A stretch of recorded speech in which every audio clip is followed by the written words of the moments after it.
नमस्कार। Power of chart with Bhupesh Sharma में आपका स्वागत है। आज बात करते हैं गोल्ड, सेंसेक्स और इंसान की। गोल्ड, सेंसेक्स और इंसान, फाइनली इन तीनों को ऊपर ही जाना है। चाहे बाजार कहीं भी चले, इन तीनों को ऊपर ही जाना है। चाहे कोई भी कहीं और कहीं भी जाए, परंतु इन तीनों को ऊपर ही जाना है। स्वागत करते हैं और बात करते हैं इन दो विशेष बाजारों की और एक इंसान की।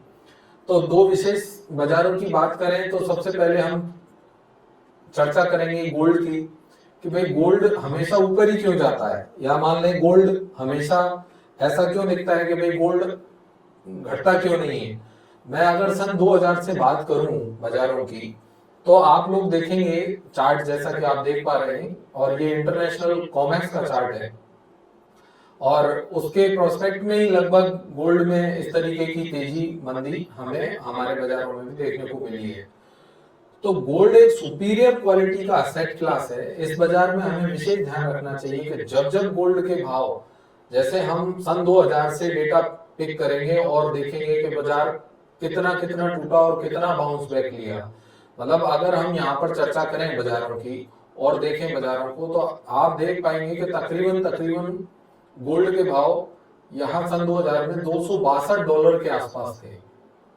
$262 के आसपास के भाव थे। गोल्ड का बाजार जब भी आप देखेंगे चार्ट पर तकरीबन 23 से 25% के करीब मंदी आती है, तब तब बाजार खरीदना चाहिए। इससे अधिक इसमें मंदी सिर्फ 25 सालों में एक बार देखने को मिली है, बाकी इसके अधिक देखने को नहीं मिली। सुपीरियर क्वालिटी का एसेट क्लास है। मैं रिवाइज करूंगा बात को, हमेशा ध्यान रखें। इसको गोल्ड को भगवान की मुद्रा भी कहते हैं, भगवान का धन भी कहते हैं। इसलिए गोल्ड में कभी भी बहुत बड़ी मंदी का विचार बनाकर नहीं बैठना चाहिए। स्पेसिफिकली जो लोग शॉर्ट टर्म का ट्रेड करते हैं या मीडियम टर्म का ट्रेड करते हैं।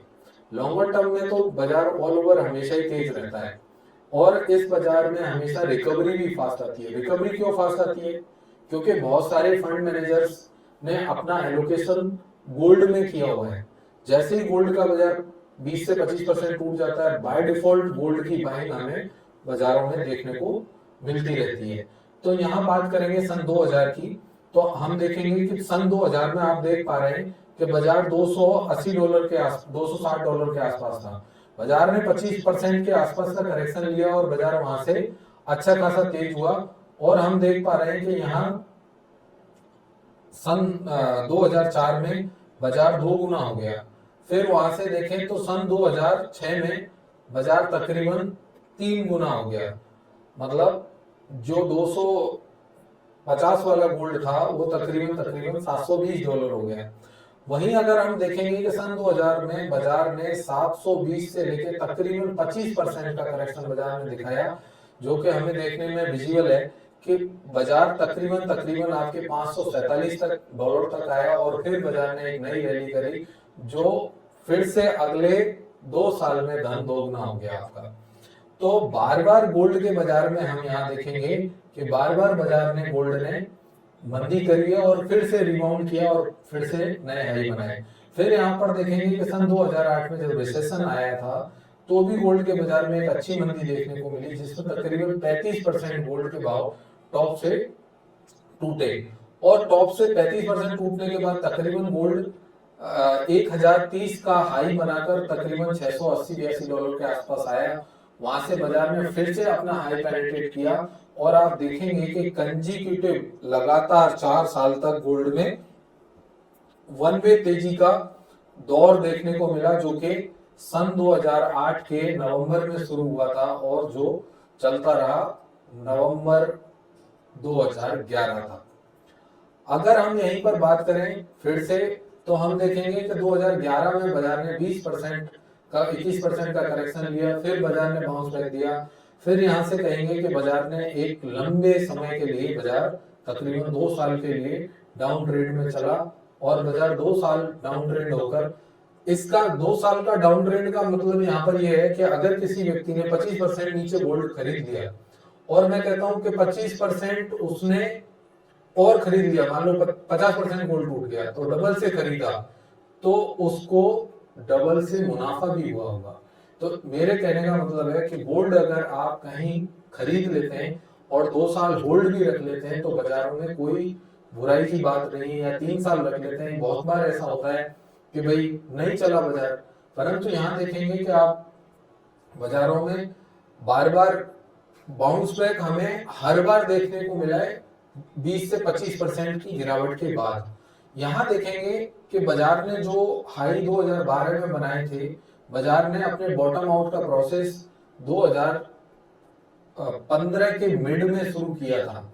बाजार जहां नीचे में $1037 का लो बनाया बाजार ने, वहीं तकरीबन 30% का रिटर्न इसने अगले 1.5 साल में दिया और उसके 2 साल में 40% का रिटर्न दिया। बाजार ने फिर से एक बार पुनः 2020 में जब कोविड आया तब बाजार ने अपना हाई पेनिट्रेट किया।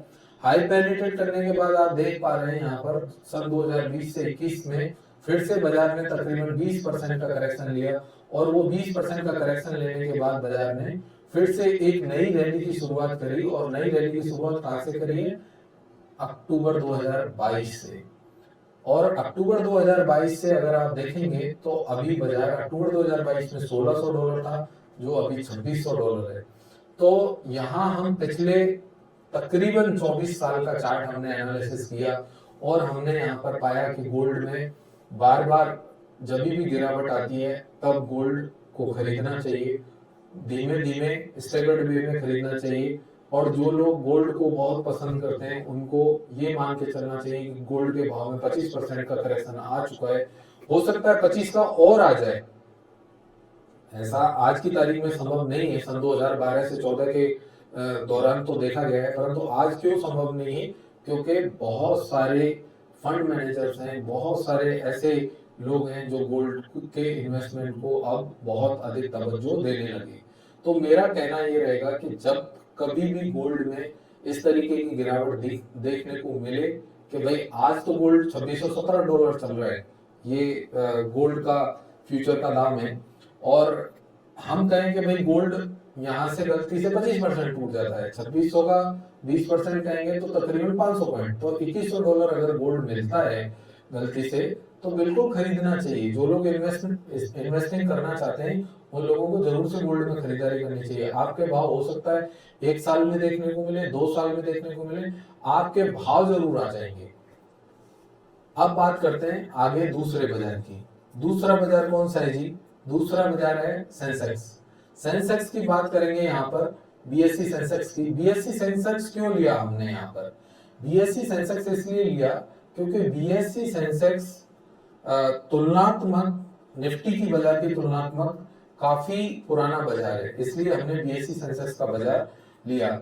यहाँ हम सन 2000 की से देखेंगे कि बाजार ने बार बार आप देखेंगे कि फर्स्ट टाइम जो करेक्शन लिया बाजार ने, तकरीबन जो बबल बस्ट हुआ था, आईटी बबल बस्ट हुआ, तब तकरीबन 50% के आसपास सेंसेक्स में मंदी देखने को मिली थी।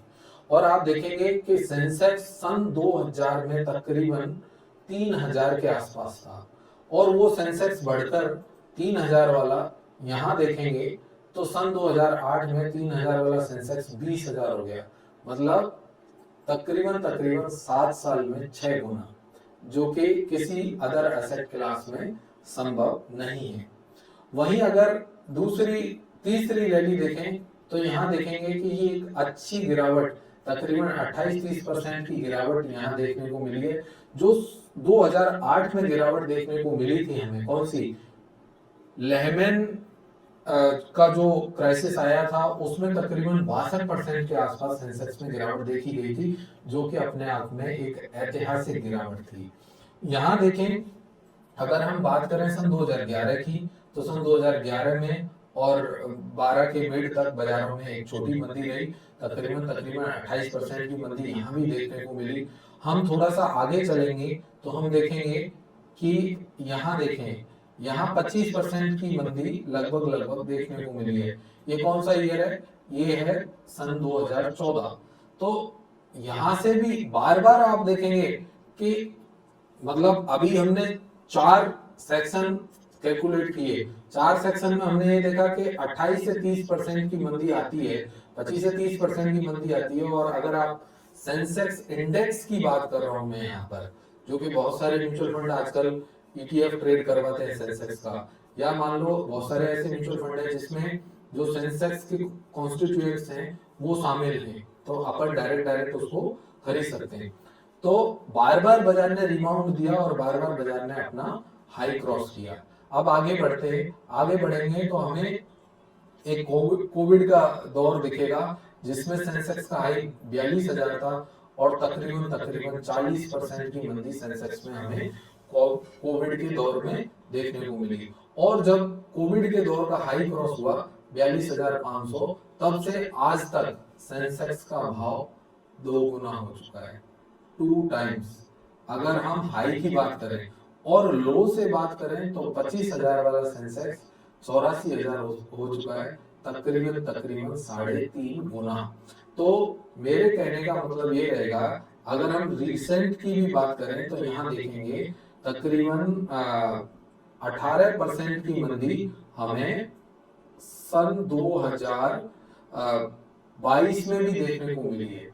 तो 18% की मंदी, तो that was a golden opportunity to buy the market. तो हमें क्या करना है, जब कभी भी सेंसेक्स में, आइदर निफ्टी में, मैं स्टॉक की बात नहीं कर रहा हूं, सेंसेक्स में और निफ्टी में जब कभी भी गिरावट मिलती है इस तरीके की, तब हमें सेंसेक्स को और निफ्टी को या इसकी तुलनात्मक गोल्ड को, जैसे हमने देखा पीछे कि भाई 25% की गिरावट देखने को मिल रही है, तो 25% की गिरावट देखने को मिल रही है तो क्यों ना खरीदा जाए, बिल्कुल खरीदना चाहिए।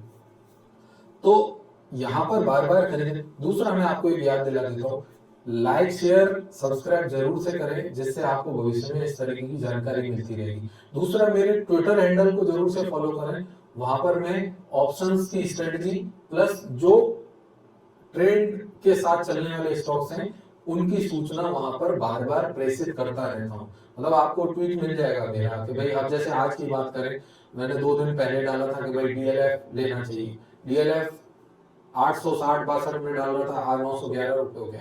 तो इस तरीके के आपको ट्रेंड और मोमेंटम के जो स्टॉक्स हैं उनमें आपको सूचना मिलती रहेगी। Come back to the point, Sensex की बात करें तो सेंसेक्स में अपन कहेंगे कि यहाँ पर देखें कि सेंसेक्स आज 85,000 के आसपास है। अब यहाँ पर बात करते हैं थ्रेट की। भाई, अगर मान लीजिए कोई जियो पॉलिटिकल थ्रेट होता है तो सेंसेक्स तो टूट जाता है, उधर पर गोल्ड है ना और ज्यादा बढ़ जाता है। तो कहीं भी अगर बाजार में थोड़ा भी सेंसिटिव कोई बात होगी तो सेंसेक्स टूटेगा, परंतु वहीं गोल्ड बढ़ जाएगा। तो मेरे हिसाब से सभी लोगों को इन दोनों बाजारों का मिक्सिंग में पोर्टफोलियो तैयार करना चाहिए। मैं अपना कोई प्रोडक्ट सेल नहीं करता, ये सिर्फ वीडियो जो बना रहा हूँ लोगों की जानकारी के हिसाब से बना रहा हूँ कि भाई आप लोग अच्छा पैसा कहाँ बना सकते हैं इन्वेस्टिंग से। तो आपके सामने ये चार्ट हमने दोनों प्रस्तुत किए। बात रही इंसान की, तो इंसान के जीवन में भी वॉलेटिलिटी रहती है, कभी उतार चढ़ाव लगा रहता है, चाहे कुछ भी हो, कोई भी कारण बनता हो, उतार चढ़ाव लगा रहता है। और उस उतार चढ़ाव के कारण हम देखते हैं कि finally end of the day आदमी भी ऊपर जाता हुआ हमें